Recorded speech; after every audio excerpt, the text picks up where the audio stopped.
नमस्कार। नमस्कार दोस्तों, मैं चरणजीत अरोड़ा एक बार फिर से स्वागत करता हूं आपका अपने इस YouTube channel higher mathematics by Charanjeet Arora. Engineering mathematics पर कुछ वीडियोस आज कल हम आपके साथ शेयर कर रहे हैं। तो आज आपके साथ, जैसा कि लास्ट वीडियो में हमने आपके साथ बातचीत की थी, सिस्टम ऑफ लीनियर इक्वेशंस को हम शेयर कर रहे हैं। तो आज के इस वीडियो में सिस्टम ऑफ होमोजीनियस इक्वेशंस की मैं बात करूंगा। अगर मैं होमोजीनियस इक्वेशंस को आपके सामने लिखने की कोशिश करूं तो कुछ इस प्रकार से a11 x1 a12 x2 and like this a1n xn equal to 0, a21 x1 a22 x2 and a2n xn equals to 0। और इसी तरीके से अगर आप फर्दर और आगे चलेंगे तो m1 x1 m2 x2 and mn xn equal to 0। इस तरह से हम रिप्रेजेंट करते हैं system of homogeneous linear equations को। और होमोजीनियस इसको क्या देख करके हमें पता चल रहा है कि राइट हैंड साइड में हमारे इसमें 0 प्रेजेंट है हर एक इक्वेशन के अंदर। इसी बात को देख करके होमोजीनियस इक्वेशंस हम इनको बोल रहे हैं। अब अगर हम इसका मैट्रिक्स फॉर्म रिप्रेजेंट करने की कोशिश करें तो मैट्रिक्स फॉर्म आपके पास ये कोफिशिएंट मैट्रिक्स बनेगा a11 a12 a1n a21 a22 a2n। और इसी तरीके से आपके पास जो लास्ट रो होगा am1 m2 एंड mn। ये कोफिशिएंट्स के मैट्रिक्स हो गए। इसके बाद जो वेरिएबल्स मेरे पास इसमें प्रेजेंट हैं they are x1 x2 up to xn, n number of variables हैं। और राइट हैंड साइड में मेरे पास एवरी एलिमेंट इज 0। ये आपके पास ये मैट्रिक्स फॉर्म द आपने रिप्रेजेंट कर दिया। We can write it like this: a into x is equals to 0. Is it fine? अब अगर आप यहां से x की वैल्यू निकालने की कोशिश करें तो x किसके इक्वल आएगा? आप बोलोगे 0, उसके साथ a इनवर्स का मल्टीप्लिकेशन कर लो। ऐसे तो लिखते हैं, है ना। इन जनरल अगर आप सीधी भाषा में, सिंपल भाषा में समझने की कोशिश करें तो x is equals to 0 into A का इनवर्स। लेकिन a का इनवर्स हमारा एग्जिस्ट करना चाहिए। तो a का इनवर्स कब एग्जिस्ट करता है? जब determinant a not equal to 0 आए। बड़ी सिंपल सी बात बता रहा हूं। आपने a का डिटर्मिनेंट निकाला और वो नॉट इक्वल टू 0 आया, उसको जब 0 से मल्टीप्लाई करोगे तो आंसर कितना आ जाएगा? आप बोलोगे 0 आ जाएगा। 0 अगर आपके पास आ जाता है तो उसे हम ट्राइवल सॉल्यूशन कहते हैं। That is called trivial solution. और उस ट्राइवल सॉल्यूशन का मतलब है कि जितने भी वेरिएबल्स आपके पास हैं सबका आंसर 0, यानी x1 भी x2 भी और xn तक एवरी वेरिएबल इज 0। इसे तो हम कहते हैं ट्राइवल सॉल्यूशन, ठीक है। लेकिन अगर आपने डिटर्मिनेंट ए निकाला और वो 0 के इक्वल आ गया, वो भी 0 के इक्वल आ गया। तो 0 के इक्वल आ गया तो आप बोलोगे ए का इनवर्स तो एग्जिस्ट नहीं करेगा। तो ऐसी सिचुएशन में हम बोलेंगे इनफाइनाइट सॉल्यूशन, इसे बोलते हैं इनफाइनाइट सॉल्यूशन। बात समझ में आ गई? ठीक है, इसको एक और तरह से भी हम लोग डिस्कस कर सकते हैं और वो है रैंक से। देखिए आपके पास ये जो आपके पास कोफिशिएंट मैट्रिक्स है, इसका हम रैंक निकाल लें। अगर इसके साथ ये 0 0 भी जोड़ लेंगे तो ऑग्यूमेंटेड मैट्रिक्स जिसे हमने लास्ट टाइम बताया था आपको, वो बन जाती है, तो उसका कोई यूज नहीं है।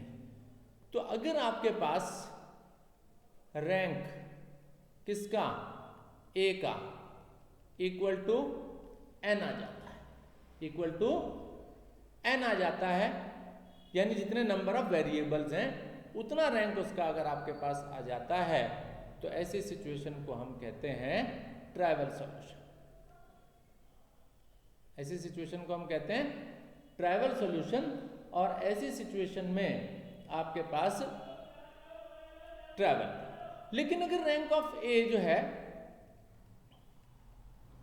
वो लेस देन एन आता है, नंबर ऑफ वेरिएबल से कम आता है, तो ये हमारे पास इनफाइनाइट सॉल्यूशन की सिचुएशन होती है। ठीक बात है। तो चलिए अब कुछ प्रॉब्लम्स हम इस पर शेयर करते हैं और उसके बाद ये टॉपिक ज़्यादा अच्छे से क्लियर आपको हो जाएगा। ठीक है, आइए देखते हैं क्या है प्रॉब्लम्स। तो ये देखिए, ये है प्रॉब्लम हमारे सामने।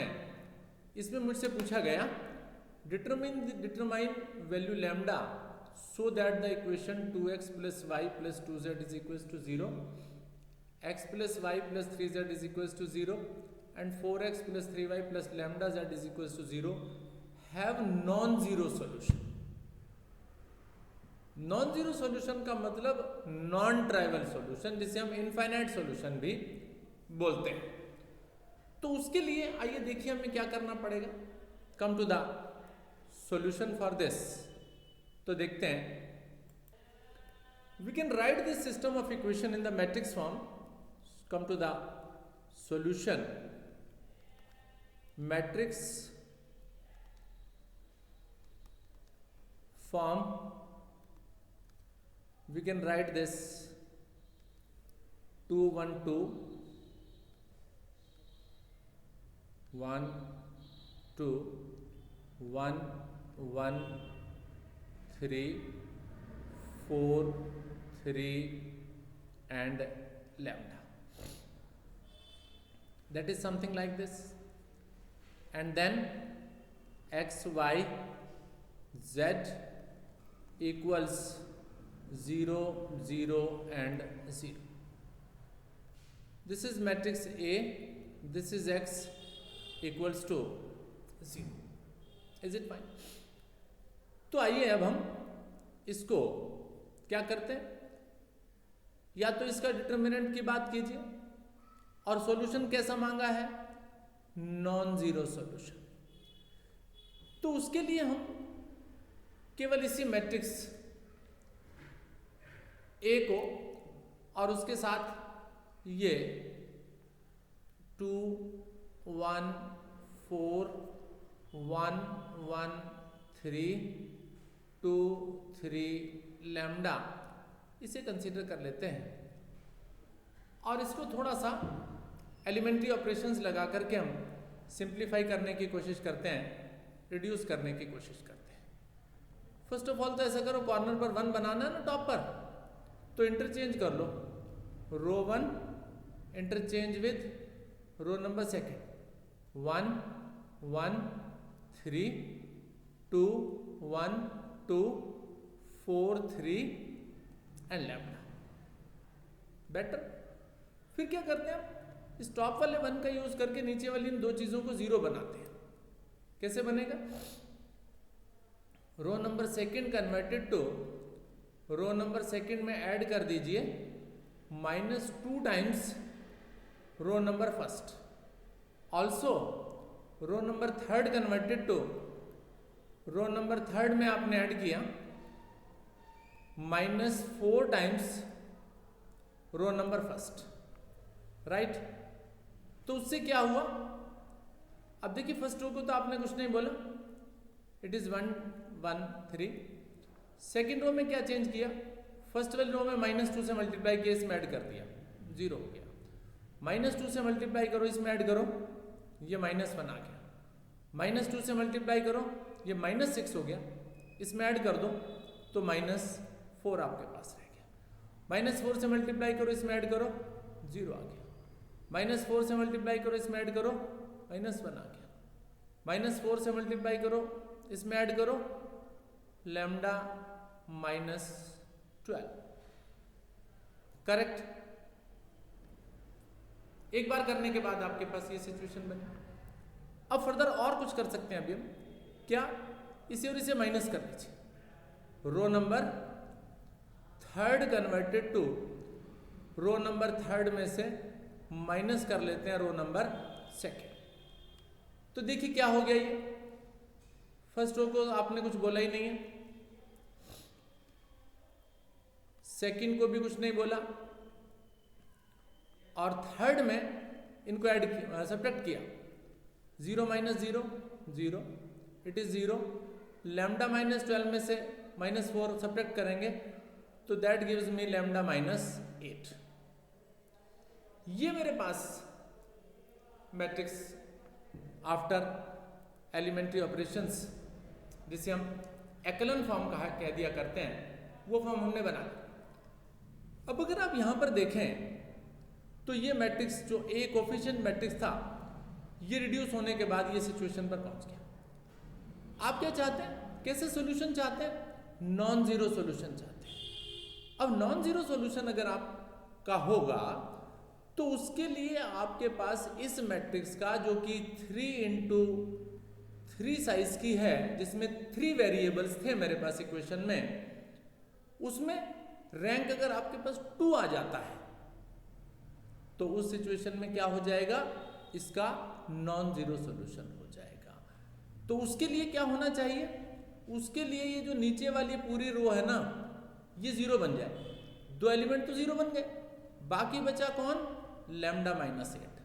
अगर आप इस लैम्डा -8 के बारे में भी बोलते हैं कि ये भी 0 हो जाए, तो इस नीचे वाली रो के सारे एलिमेंट 0 हो गए। आपके पास नॉन जीरो रोज कितनी बच गई, 2 बच गई। तो 2 नॉन जीरो रोज बचने के कारण जो है इसका रैंक कितना हो जाएगा, 2 हो जाएगा।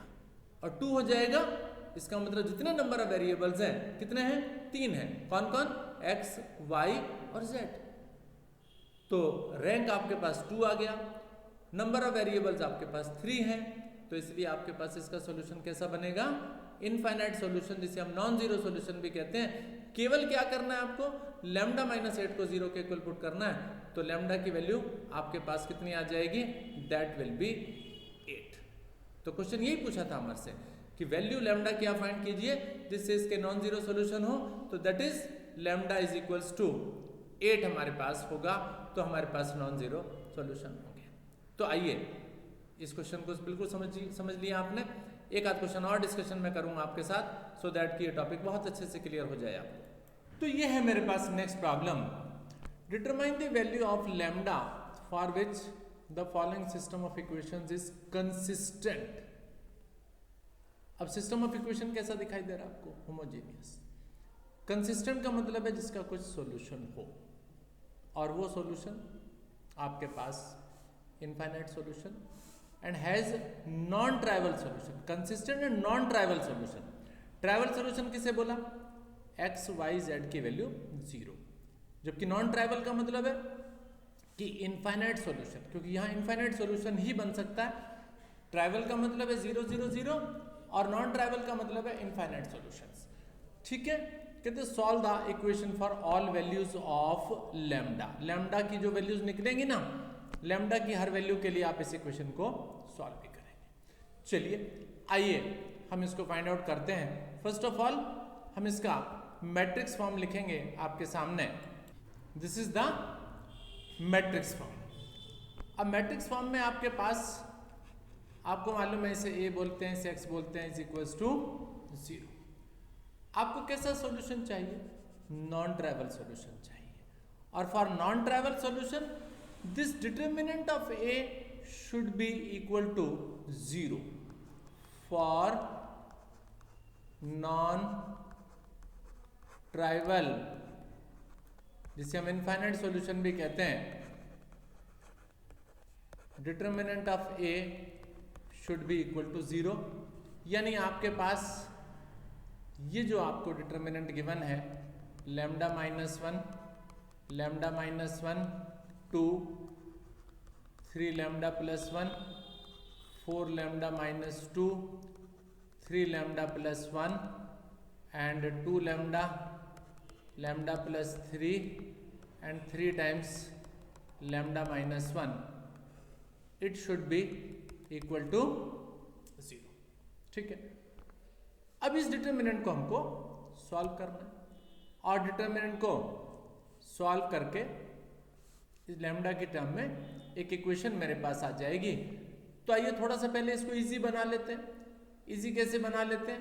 मान लीजिए हम इसमें से इसको माइनस कर लेते हैं, यानी हमने क्या किया, सेकंड वाले कॉलम रो को कुछ नहीं बोला, 4 लैम्डा माइनस 2 लैम्डा प्लस 3 और नीचे ये 2, 3 लैम्डा प्लस 1, 3 लैम्डा माइनस 1। अब इस फर्स्ट वाली रो में से सेकंड वाली रो को माइनस कर दीजिए, उससे थोड़ा इजी बन जाएगा ये। ठीक है, अब जब हमने इसको माइनस किया तो ये कितना बन गया, 3 लैम्डा, ये आ गया negative lambda, this is negative lambda plus 3 and here it is lambda minus 3। Correct, थोड़ा सा इजी बन गया। और इसको इक्वल टू हम किसके रख रहे हैं? 0 के। अब क्या करते हैं, हम इस इक्वेशन को या इस डिटर्मिनेंट को सॉल्व कर लेते हैं, जिससे हमारे पास लैम्डा की टर्म में एक इक्वेशन बनेगी। तो वो लैम्डा की टर्म वाली इक्वेशन मैं आपके सामने मेंशन कर देता हूँ, लिख देता हूँ। तो वो लैम्डा की टर्म की इक्वेशन मेरे पास जो बन जाने वाली है, that is 6 lambda into lambda minus 3 equal to 0। उससे लैम्डा की एक वैल्यू 0 आ जाएगी, एक लैम्डा की वैल्यू आपके पास 3 आ जाएगी। ठीक है, तो these are the 2 values of lambda. तो पहला क्वेश्चन मेरे से यही पूछा था कि लैम्डा की वैल्यू बताइए जिससे इसके नॉन ट्राइवल सॉल्यूशन हो। आपने बोला lambda equal to 0 and lambda equal to 3। ठीक है, तो अब देखते हैं लैम्डा इक्वल टू 0 पुट करके ये इक्वेशन अब क्या बन जाती है, लैम्डा इक्वल टू 3 पुट करके क्या बन जाती है, फिर हम उसका क्या कर लेंगे, सॉल्यूशन फाइंड आउट कर लेंगे। ठीक है, करेक्ट। तो ये देखिए, ये हमारे पास लैम्डा इक्वल टू 0 और लैम्डा इक्वल टू 3 पुट करके ये रिजल्ट्स मेरे पास आ गए। तो अब अगर इस सिस्टम ऑफ इक्वेशन को मैं लिखने की कोशिश करूं तो मेरे पास मैट्रिक्स फॉर्म में आएगा -1 1 z0 है, -1 -2 3 and 2 1 -3 with x y z equals to 0 0 and 0। अब अगर इस मैट्रिक्स को, इस डिटर्मिनेंट ए को हम लिखें तो विच इज -1 -1 2 1 -2 1 0 3 -3। प्रॉपर्टीज थोड़ी सी अप्लाई करूं मैं इसमें, तो -1 1 0, इन दोनों को सब्ट्रैक्ट कर लूँ, दिस माइनस दिस कर लूँ तो मेरे पास आ जाएगा दिस इज 0, -2 -1 -3, दिस इज 3। फिर 2 से मल्टीप्लाई करके इसमें ऐड कर दूँ तो 0, this is 3, this is -3। Correct. और फिर सेकंड वाली रो और थर्ड वाली रो को ऐड कर लूँ, then what we get, -1 1 0, this is 0 -3 3 and this is 0 0 and 0। Matrix नहीं, डिटर्मिनेंट है। Is it fine? तो फाइनली जो मेरे पास इसका डिटर्मिनेंट आ गया, that gives me the result 0। और इसी तरह से अगर मैं इसको इक्वेशन को मैट्रिक्स को रिड्यूस भी करता तो मेरे पास इक्वेशन जो बन जाता वो बनता -x + y = 0, और फिर बनता मेरे पास -3y + 3z = 0, जिससे मेरे पास x = y = z आ जाता। तीनों यहाँ से निकालोगे ना, देखो y = x, यहाँ से निकालोगे y = z, यानी फाइनली x = y = z। और अगर मैं तीनों को k ले लूँ तो ये मेरे पास इनफाइनाइट सॉल्यूशन आ गया फॉर लैम्डा = 0 के लिए। और अगर लैम्डा = 3 लिखूंगा तो मेरे पास इक्वेशन, सिस्टम ऑफ इक्वेशन कुछ इस टाइप का बन जाएगा। अब इसमें अगर आप देखें तो इसके अंदर तो तीनों इक्वेशन सेम बन गए, 2x + 10y + 6z, 2x + 10y + 6z = 0। तो फाइनली अगर मैं इसको ऑपरेशन लगाऊंगा तो मेरे पास मैट्रिक्स जो बचेगी वो 2, 10, 6, और बाकी जो है वो दोनों रोज को आपके पास ये 0 बन जाएगी। ठीक है, राइट। तो फिर क्या करें, आपके पास 3 वेरिएबल हैं और इक्वेशन केवल एक है। तो आप ऐसा कीजिए, किसी एक इक्वेशन को लेते हैं, वो इक्वेशन तो एक ही बच गई मेरे पास, 2x + 10y + 6z = 0। अगर मैं 2 से डिवाइड भी कर दूं इसे तो x + 5y + 3z = 0। अब अगर इसके अंदर आप मान लीजिए x को आप कुछ k1 पुट कर देते और y को सम k2 पुट कर देते तो z की वैल्यू k1 और k2 की टर्म में आ जाएगी। देखिए जरा, x की जगह मैंने k1 पुट किया, इसमें y की जगह k2 यानी 5k2 हो जाएगा = 3 + 3z = 0। तो z का वैल्यू जो आपके पास आ गया वो कितना आ गया जी, -k1 + 5k2 अपॉन में 3, जिसमें k1 और k2 की वैल्यू आप आर्बिट्ररी चूज कीजिए और z की वैल्यू जो आपके पास x और y पर डिपेंड करे, k1 और k2 पर डिपेंड कर रही है, उसका रिजल्ट आपके पास आ जाएगा। Is it fine? तो इस तरीके से हमने होमोजेनियस सिस्टम ऑफ इक्वेशंस को सॉल्व करना सीखा, और आप भी थोड़ा सा इसे देखिए, अच्छे से लेबर कीजिए। इंपॉर्टेंट टॉपिक होता है ये एग्जामिनेशन पॉइंट ऑफ व्यू से, आप इसे करके देखेंगे। इतना ही रहने देते हैं। Thank you very much for watching this.